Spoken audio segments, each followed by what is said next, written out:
Right now, at this very moment, somewhere across the United States of America, police patrol units have silently ramped up their operations.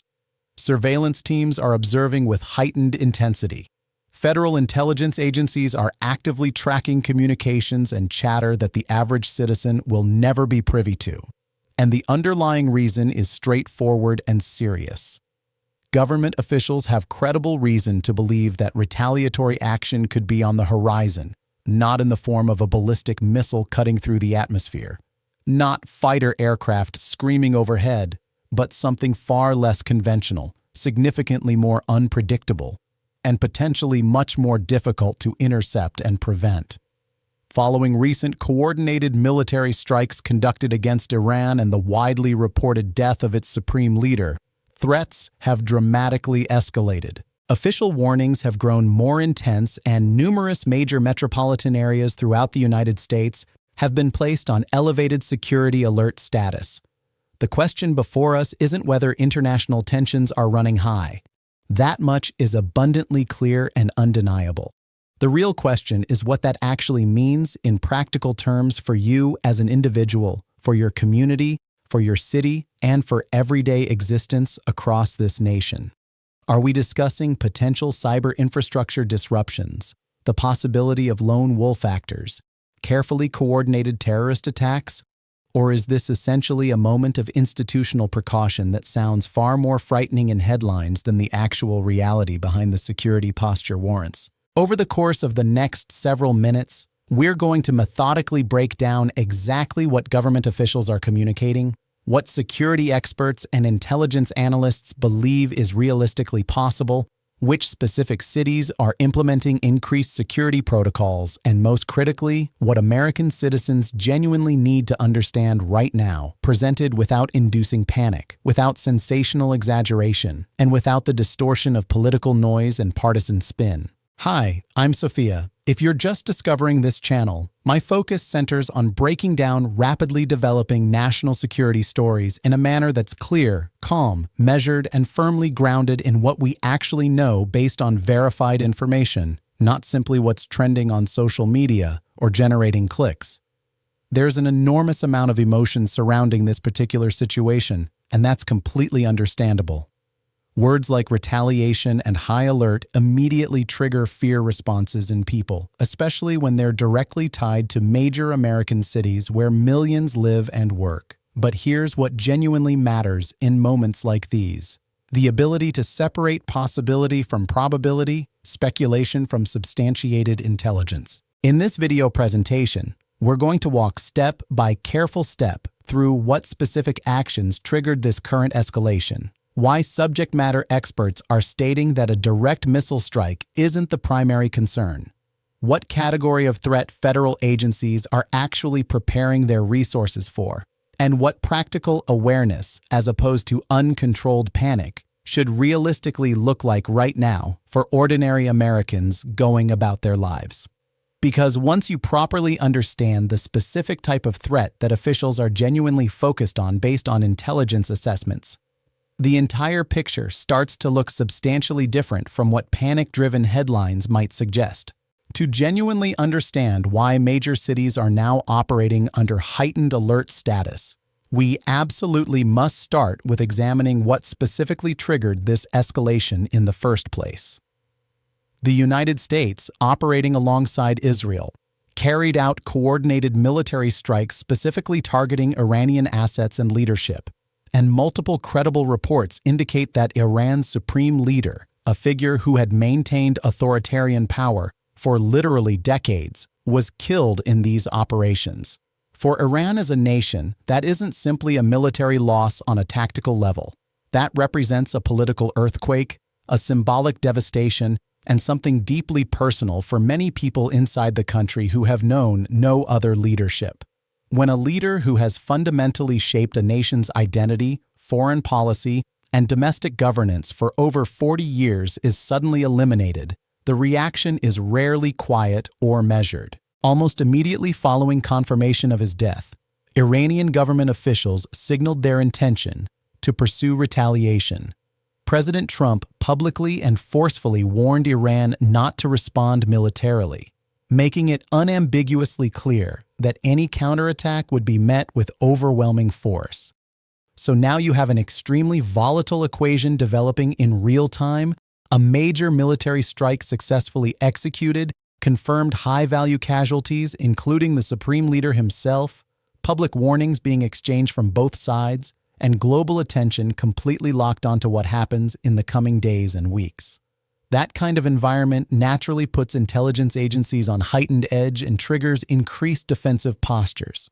But here's where this situation becomes substantially more nuanced than most sensational headlines would suggest to casual readers. When ordinary people hear the word retaliation, they often immediately picture conventional warfare scenarios. Missiles crossing oceans in dramatic fashion, large-scale military exchanges, battlefield scenarios reminiscent of historical conflicts. That's fundamentally not what experts in the intelligence and defense communities believe is likely here. In fact, multiple defense analysts with access to classified briefings have stated very clearly and explicitly that a missile launched directly from Iranian territory toward the United States mainland is extremely unlikely from both a technical and strategic standpoint.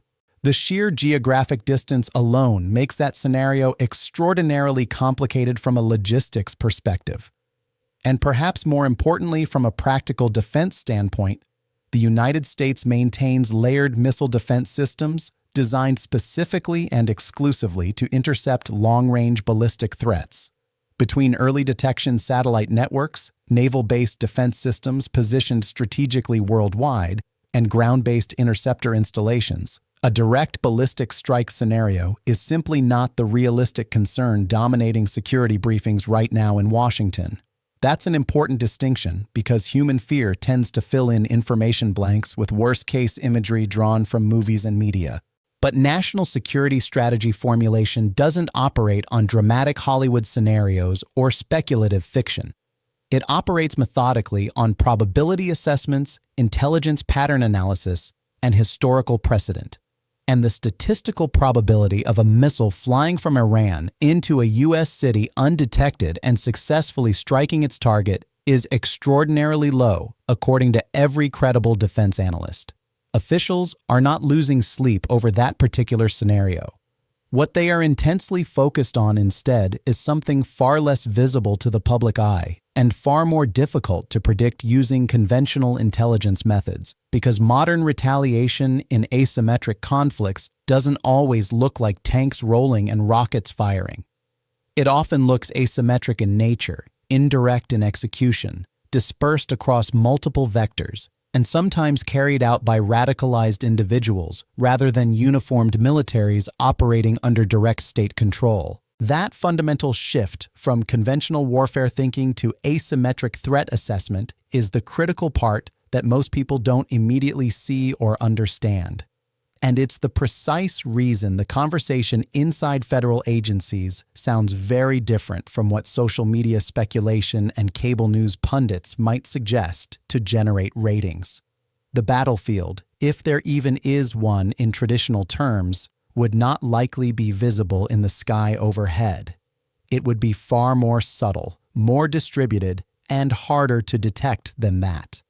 And that's exactly why officials are emphasizing vigilance and awareness at the local community level instead of warning about incoming missile strikes or conventional military attacks. So, if the concern isn't a traditional missile strike scenario, what exactly are federal agencies and intelligence communities preparing resources for?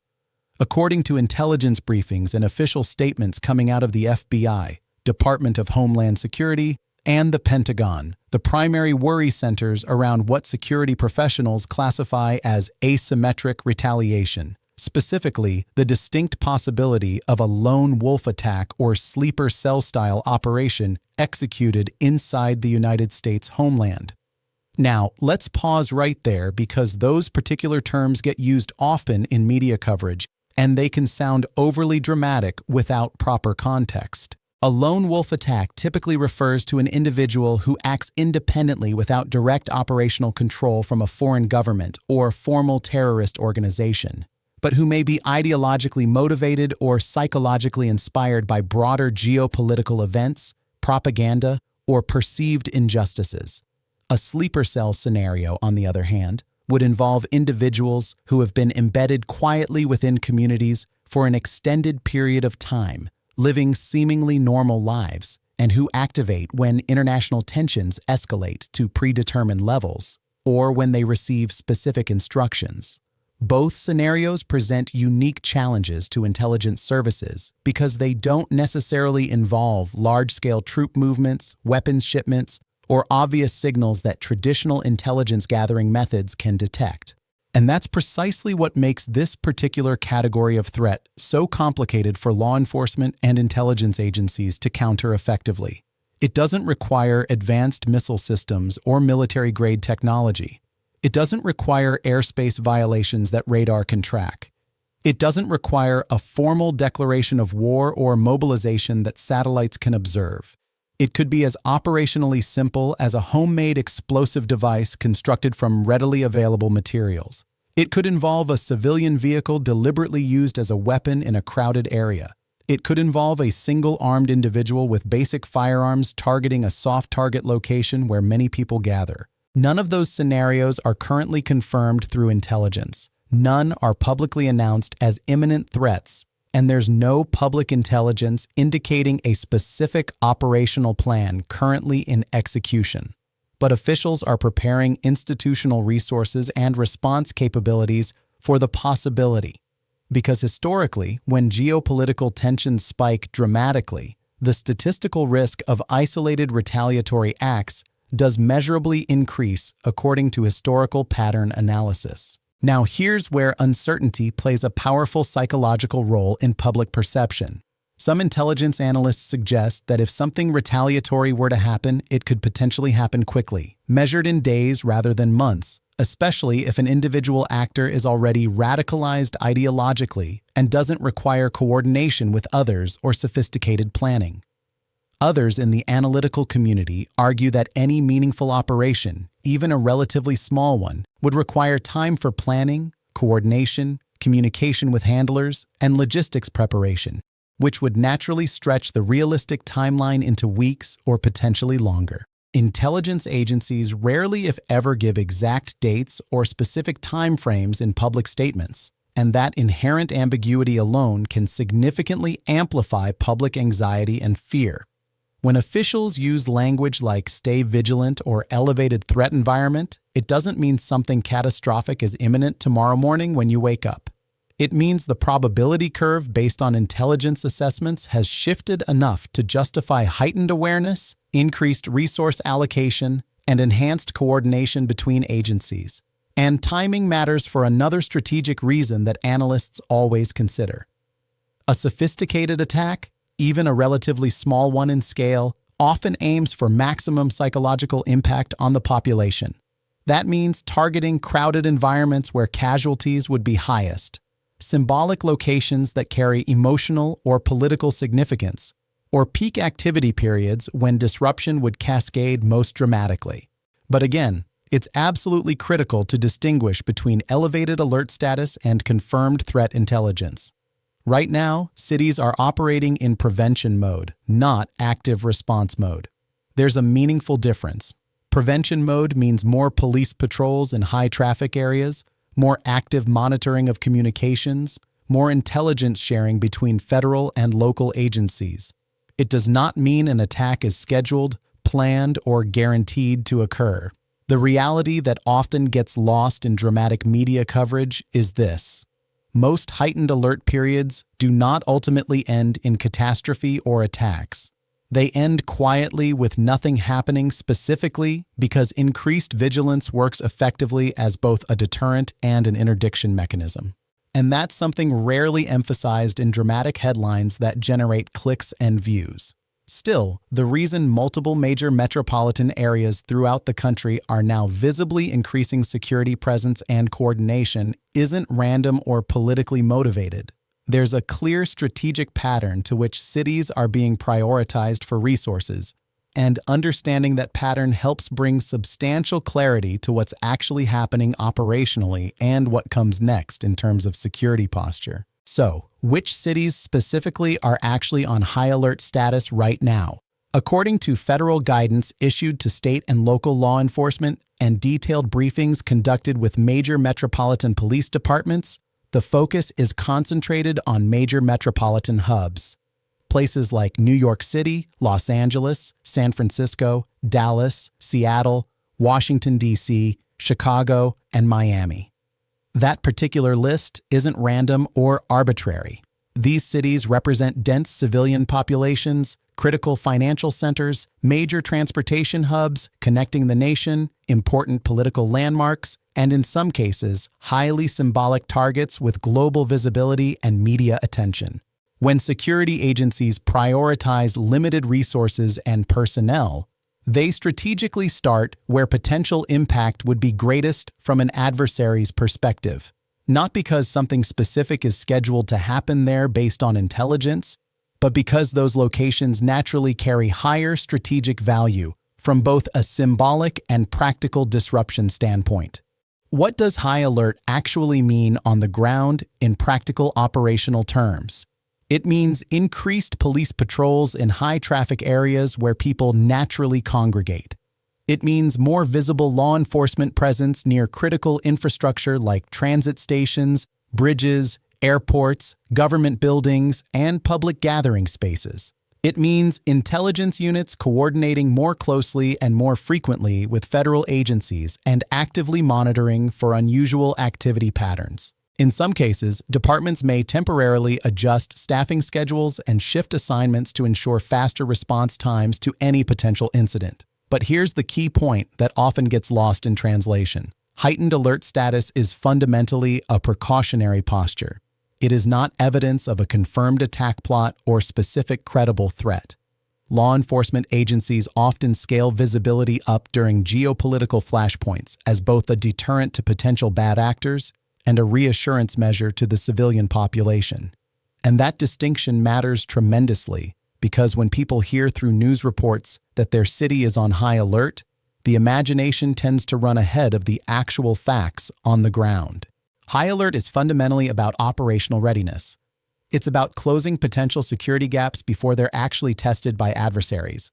Historically, increased visibility and presence alone has prevented numerous incidents by discouraging would-be attackers who rely on surprise, soft targets, and vulnerability. So while the language used in official statements sounds dramatic and concerning, the mechanics behind it are methodical, controlled, and based on established security protocols.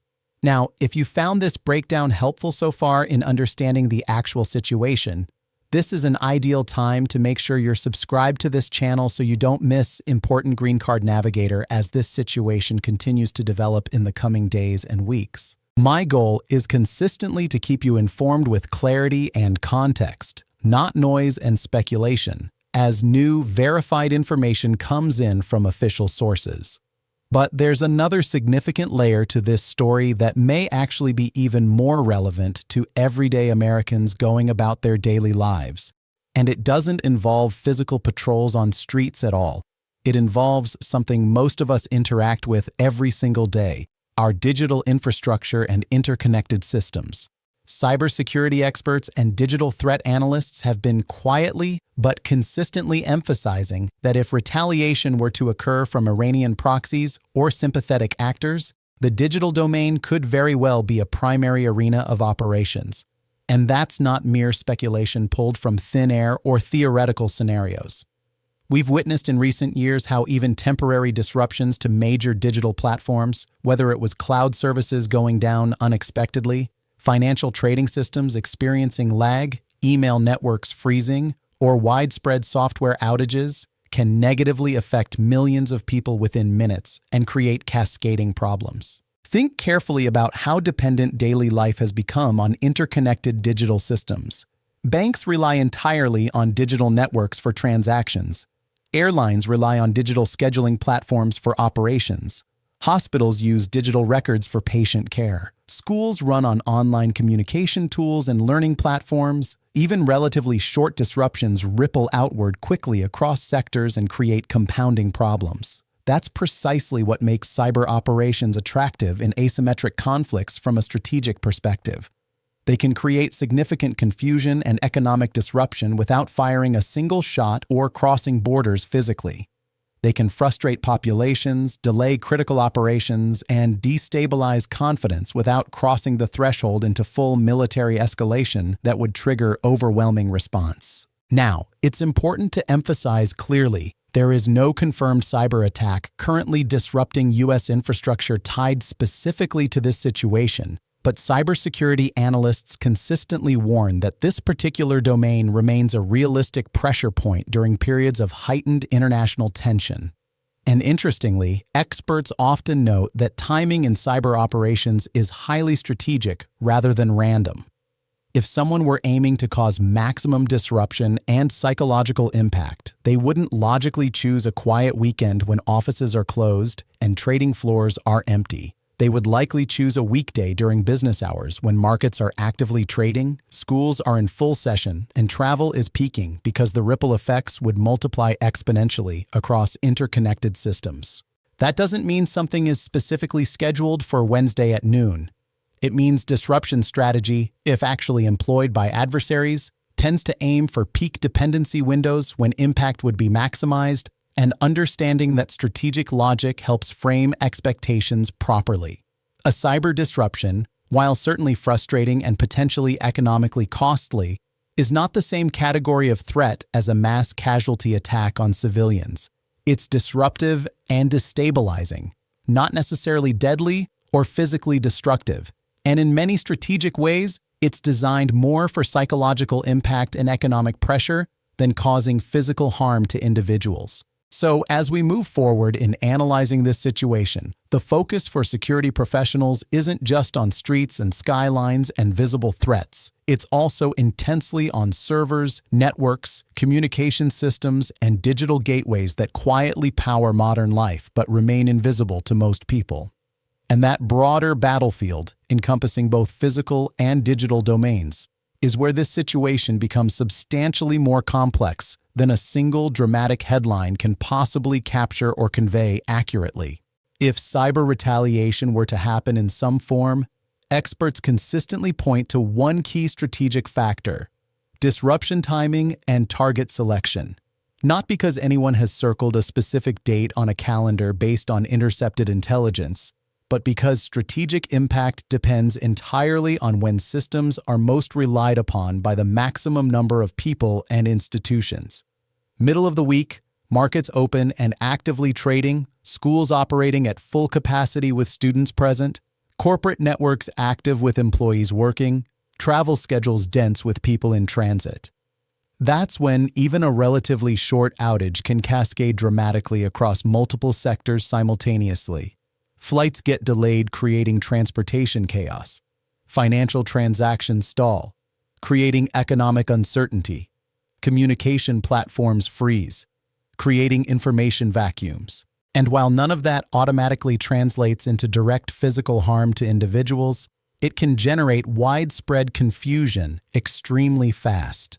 And confusion in moments of geopolitical tension spreads anxiety and fear even faster than verified facts can travel through official channels.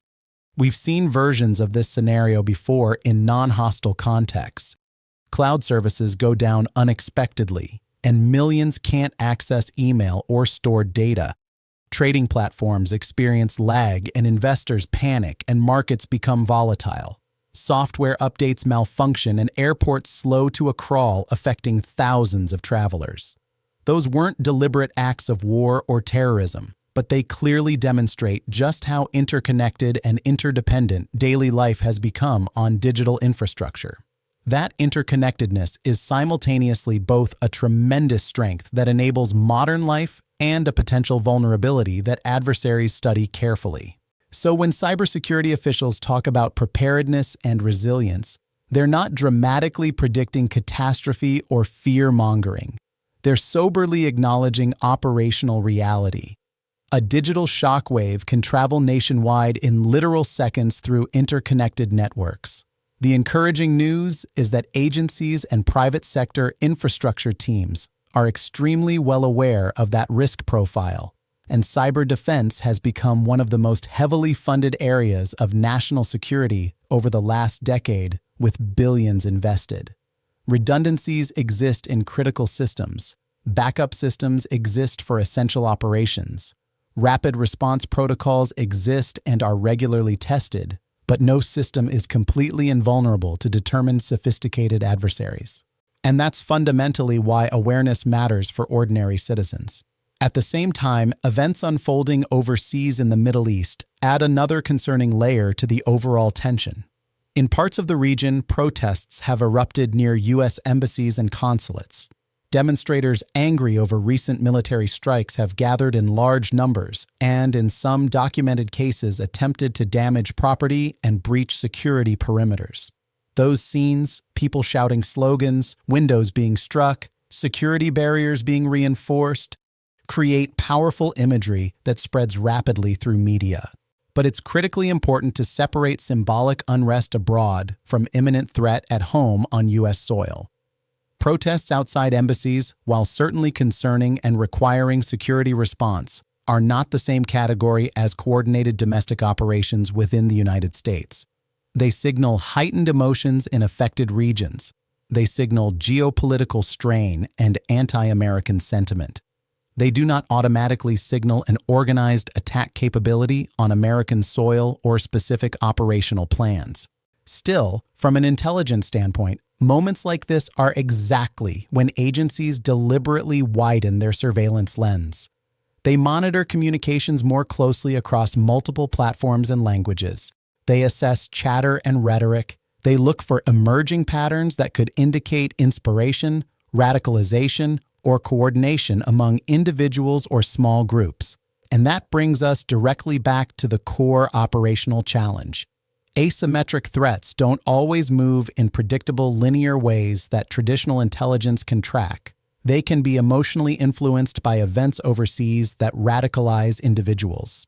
They can be amplified by rhetoric from influencers and propagandists, or accelerated by deliberate misinformation campaigns online designed to create confusion. And in today's hyper-connected digital environment, misinformation itself can function almost like a force multiplier in conflicts, spreading fear rapidly, distorting facts before corrections can reach audiences, and convincing people that something catastrophic is actively happening even when there's no verified evidence supporting it. That's precisely why measured analysis and critical thinking become essential right now, because the space between possibility and probability is where most public anxiety lives. And understanding that gap clearly is what allows you to stay properly informed without being emotionally overwhelmed.